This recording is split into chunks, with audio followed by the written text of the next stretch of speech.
Sir हुण जहाज च पेट्रोल किवें पवाओगे? जहाज से वाला पेट्रोल नहीं पैंदा। मोटरसाइकिल वेच के एक जेट ले ली। सर जहाज CNG भी हो जाते ने? नहीं सर, हले तो CNG नहीं है, लेकिन बाय द वे हाँ। On a serious note, electric planes are coming. Really? Yes. Oh, They've wow. already started working on them. In the next 3 years will be a reality. नहीं तो उधर नुकसान नहीं होएगा सर? जहाज अगर फिजा च लाइट चली जाए तो मतलब टंगे नहीं, वो तो लोड शेडिंग नहीं होती। या भी चार्जिंग खत्म हो जाए उसकी। बड़े आदमी। सरकार बरकत साहब नाल ते उज़मी साहब कराची तो मैं स्मगल कीते ने ट्रक माशाल्लाह। And the response is quite great. So दिल बर्दाश्त नहीं होना, नहीं आंदी गल बनानी तो ना बनाओ। नहीं दिल बर्दाश्त। लेकिन सर आप लोगों को आती है, वहाँ पर बहुत सारे आ गए। गुलिस्तान जौहर क्या है, रोज पार्लियामेंट का सेशन देख के खुद ही बातें बनाना आ जाए। मुबशिर सर जो बैठे सर, इनकी मालूमात इतनी है, मियाँ बीवी में झगड़ा हो रहा होता है ना तो बीवी तड़ी देती है शौहर को, मैं मुबशिर को फोन कर दूंगी, तेरे बारे में पूछ लूंगी। Saida sahiba, thank you very much for joining us. कैसा महसूस होता है पाकिस्तान में? बहुत अच्छा। I think media industry is fun, तो इसलिए आई गेस काम आगे रिलीज होगी, चीजें होंगी तो ये आपका ताल्लुक तो वैसे भी पीपल्स पार्टी के साथ भी जी है। जी। तो क्या कहती है पार्टी? मनी लॉन्ड्रिंग का तो बिल्कुल नहीं कहती, बट बहुत अच्छे लोग हैं, बहुत रिस्पेक्ट देते हैं। मेरे पास एक ऐसा इस वक्त हथियार मौजूद है, मैं फौरन उनसे पूछ लूंगा कि कितने अच्छे लोग। अच्छा। And they very sweet towards me. I think depend करता है, इज्जत आपके खुद के हाथ में होती है, जैसे आप होते हैं वैसे आपको लोग मिलते हैं। अच्छे बुरे लोग हर जगह होते हैं। पीपल्स पार्टी में बुरे लोगों का बता दे, वो कह रही है अच्छे बुरे लोग। बुरे कौन है? चलो जी। हाँ, बुरे कौन है? ओके। मैं लिख लेता हूँ, पेपर है मेरे पास ताकि हम भी बच अभी तक मैं किसी बुरे लोगों से अब तक नहीं मिली। अच्छे बुरे मतलब होते हर जगह होते हैं, हर एक मीडिया में भी कौन कौन बुरा है? नहीं ये नहीं बताइए प्लीज। मीडिया में कौन है बुरा? मीडिया में कौन है? शुरू और एंड का नाम बता दे, बीच में हम सर्च कर लेंगे। देखिए, आप आमिर लियाकत को बुरा ना कहें, हमें अच्छा नहीं लगेगा। आप बदामी को बुरा ना कहें, हमें अच्छा नहीं लगेगा। आप बताइए कौन बुरा है? अल्लाह। सर दूसरे ना उन्होंने नाल ही अपनी और खबरदार खलील रहमान कमर को बुरा कहा, वो अलग से कह लेंगे, लेकिन आप बताइए कौन बुरा है? उनके साथ मेरी मुलाकात हुई है, बाकायदा वो घर आए थे मुलाकात करने भाई से। खलील रहमान। किस वक्त? जिस दिन मैंने पीपल्स पार्टी ज्वाइन की थी, अच्छा उसी रात मुलाकात हुई थी। And he was a very sweet person. भाई से भी मुलाकात हुई थी, वो बाकायदा मुझे कह रहे थे कि अपनी उर्दू के ऊपर थोड़ा सा। बड़ा भाई। अच्छा, तो उन्होंने कहा था उर्दू सही करो। तो मान साहब, आप फिल्म इंडस्ट्री से भी हैं, एंटरटेनमेंट से आप माशाल्लाह, आप तो सुपरस्टार हैं। चलो इधर आ जाओ।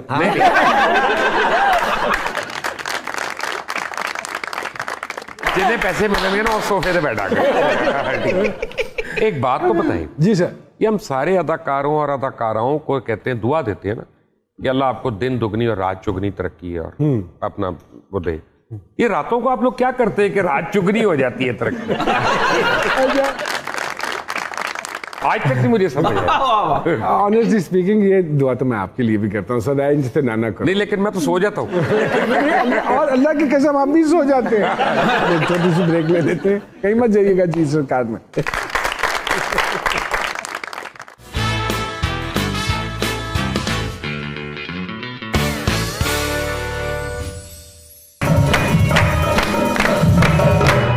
एक मरतबा फिर से खुशामदीद कहते हैं जी सरकार में। मुबश्शिर रहमान साहब हमारे साथ मौजूद हैं, सईदा इम्तियाज साहिबा मौजूद। सईदा जी, जब मूवी कप्तान वाज ऑफर्ड टू यू, जी, क्या फीलिंग थी कि इतना इम्पोर्टेंट कैरेक्टर आपसे प्ले करवाना चाह रहे हैं? मुझे पहले नहीं बताया गया था कि ये फिल्म खान साहब पर है। कैरेक्टर नहीं बताया गया था। मुझे अभी तक याद है जब मैंने अपनी माँ को कॉल किया था और उनको बताया कि मैं पाकिस्तानी फिल्म कर रही हूँ, तो वो थोड़ा सा परेशान हो गई थी कि ये लोग कैसी फिल्म होगी। रिहर्सल्स हमारी स्टार्ट हो गई थी, उसके बाद फिर हमें फाइनली बताया था। हालांकि आपका डेब्यू भी फिल्म से ही है। हाँ, फिल्म से ही हुआ था, कप्तान से हुआ था। पता है, जब मुझे पता चला था I was very happy, but मुझे ये आइडिया नहीं था कि जब ये चीजें आगे होंगी तो इतना हाइप क्रिएट करेंगी। कभी मिली तो नहीं हुई ना? नहीं, उनके साथ मेरी ईमेल पर बात हुई थी एंड शी एक्चुअली अप्रिशिएटेड कि you know I am really happy to see a pretty girl portraying my role 2013 में। कैसे ब्रीफ किया गया कि जमाइमा जुमैमा साहिबा कैसे चलती हैं, कैसे बात हम करती हैं? 6 मंथ्स की रिहर्सल्स थी हमारी। पहले तो एक्टिंग की क्लासेस हमें दी गई थी, फिर मुझे बताया गया था कि भाई ये इंटरव्यूज देखो, ये देखो किस तरीके से हैं। मेरे बाल काटे गए थे बकायदा, सैक्रिफाइस बहुत करना पड़ा। आउटर लुक तो चलो somehow the other, हमारे पास मेकअप आर्टिस्ट बहुत अच्छे हैं और गेटअप देने वाले लोग बहुत अच्छे हैं, वो कर देते हैं। लेकिन एक कैरेक्टर को अंदर से करना, और वो भी इतने इम्पोर्टेंट कैरेक्टर को, ये तो बड़ा मुश्किल काम है। जब तक आप जिनका किरदार आप कर रहे हैं, जो कि जिंदा हैं, जब तक आप उनको मिले नहीं, उनको जाने नहीं, so many things of the personality, in fact वो किसने ब्रीफ किया आपको? मुझे बाकायदा उन लोगों ने होमवर्क दिया था कि ये इंटरव्यूज़ देखें, ये क्लिप्स देखें, किस तरीके से वो बात करती हैं, पोस्चर कैसा है उनका, ये सारी चीज़ें। जबकि खान साहब जो बने हुए थे मनान, वो तो बाकायदा वहाँ जाते थे, उनकी स्पीचेस देखते थे, बैठकर उनको ये दिया गया था, उनको लेकर जाते थे। वैसे मैंने जुमैमा का इंटरव्यू भी किया है और मैं उनको मिला हुआ भी हूँ। Amazing person, That's what I've इतनी heard. खूबसूरत पर्सनैलिटी और इतनी पॉजिटिव एंड अपराइट, ये कम लोग हम जिंदगी में मिलते हैं ऐसे। वाह वाह वाह। वेरी डाउन टू अर्थ, इसमें कोई शक नहीं है। एंड आई थिंक असूलन इनको उनको मिलना मिलना चाहिए था। This is what I wanted to ask actually, क्योंकि बड़ा फर्क पड़ जाता है। आप जो तकरीरें सुन रहे होते हैं और वैसे जाके मिलने में जमीन आसमान का फर्क है। आगे क्या कर रहे हो आप, आगे क्या आने वाला है? मॉडलिंग तो आपकी चल रही है। Are you doing any place as well? नहीं, प्लेस नहीं कर रही। कोई ऑफर देगा तो करूंगी। ये अभी आपने किसी फिल्म में टाइटल किया है? कुल्फी, जिसमें उज़मी भी है, मेरे भाई बने हुए हैं। और आई थिंक पूरी फिल्म में आई थिंक एक ऐसा सीन था जहाँ ये बेचारे मर रहे हैं, तो उसमें मेरी आंखों में से असली आंसू निकल आए। मतलब मैंने ग्लिसरीन यूज नहीं किया, और एक वो कहते हैं ना कि बहन बोल रहे मुझे, भाई बोल रहे, तो वो एक चीज मुझे ये याद उस बात को वहीं तक रखिएगा। इतनी अच्छी दी आपने, आंसू आ गए। आपके वहाँ भी कैरेक्टर था, आप रियल मरे।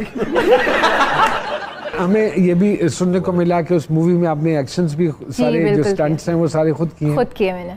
जी बिल्कुल किया। कराची के रोड्स के ऊपर मैं बहुत भागी, मतलब मैं इतना भागी हूँ कि शायद जिंदगी में इतनी कराची में जो भी आता है वो भागता ही है, या कराची से भागता है फिर। मैंने सारे स्टंट्स खुद किए, जबकि वो मुझे कह रहे थे डबल बॉडी करने के लिए, but I didn't do that. आपको पता है कि मुबश्शिर साहब भी इस एंटरटेनमेंट इंडस्ट्री से? बिल्कुल पता है, मैंने इनके साथ इनकी प्रोडक्शन का ही प्ले किया हुआ है। वाह वाह। और वो भी पहले काम किया हुआ सर, पता ही नहीं। बिल्कुल किया है। ਦੱਸਿਆ ਹੀ नहीं।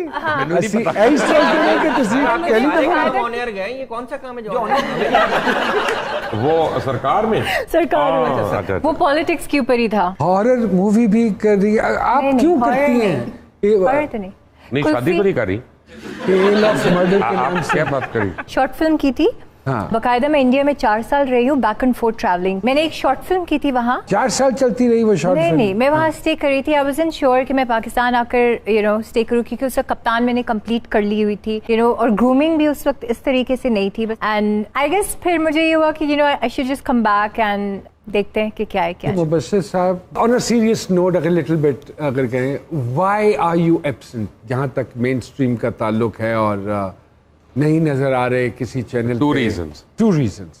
1, या तो मुझे एडिटोरियल फ्रीडम मिले, और या मेरी मर्जी के पैसे मिले।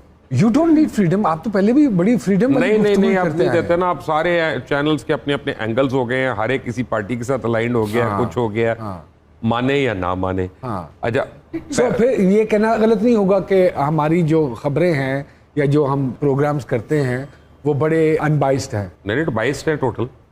और पैसों के मामले में क्या कहते हैं? कहते हैं पैसे ले राहत मुल्तानिकर वाले, परफॉर्मेंस है राहत फतेह अली खान वाली। अगर आपके साथ ये हो रहा है, जिनके यारे गार और दोस्त और वजीर आजम रहे हों, तो फिर तो बात यह है कि अभी मुझसे थोड़ी देर पहले ये सवाल किया और मैं बता रहा था कि there is no such thing as press freedom over here और मीडिया फ्रीडम। मैं आपको रीजन बताता हूँ। मीडिया फ्रीडम वो होती है कि जब आप अपने कमर्शियल इंटरेस्ट के खिलाफ खुलकर बात कर सकें। कि मैं अगर लोगों को बताऊं ये बेवरेज है, ये ड्रिंक है, ये सेहत के लिए मुज़िर है, अगर मैं उसका नाम लेकर बता सकता हूँ इसमें इतना चीनी का कंटेंट है, ये वो, बिल्कुल ठीक बात, तब मीडिया फ्री है। ये नहीं है फ्रीडम कि मैं आपका मजाक उड़ा रहा हूँ, आप इनको कुछ कह रहे हैं। फ्रीडम है कि आप कमर्शियल इंटरेस्ट के बारे में, ये 7 हाउसिंग सोसाइटी है, ये जाली है, इनके पास NOC नहीं है, ठीक है ना, कोई भी